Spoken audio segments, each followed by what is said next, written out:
Verse 23, and Jesus said to his disciples, truly, that is, pay attention, I'm telling you very seriously, I say to you, only with difficulty will a rich man enter the kingdom of heaven. And again, I tell you, it is easier for a camel to go through the eye of a needle than for a rich man to enter into the kingdom of heaven. So what the Lord said to him, man, what people who have great possessions, they struggle to enter the kingdom because they put self-reliance in resources. That's why wealthy people think they don't need God, because they think that their money will keep them comfortable for eternity. And then because we don't know how to preach the gospel, we try to walk up on a wealthy person and say, Jesus will make your life better. That is poor gospel proclamation. You say that and they hear, I don't need the God that you're preaching to me. My life is already good. That's why the Lord never said to this rich brother, God loves you and grace. He didn't say that. He dealt with his sin because wealth can't pay for righteousness. It's as hard for a rich man to enter heaven as it is for a camel to pass through the eye of a needle. Camel was the largest animal in Palestine. Some theologians would think they're talking about a gateway in the doors to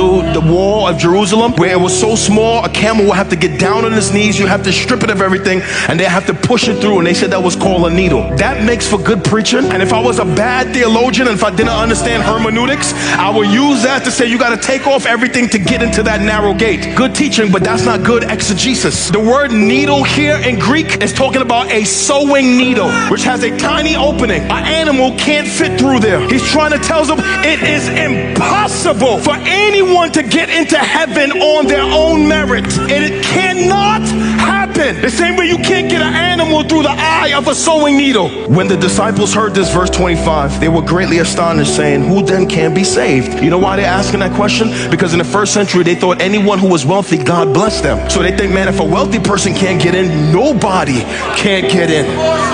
But Jesus looked at them and said, with man this is impossible, but with God all things are possible. That is, God can save anyone.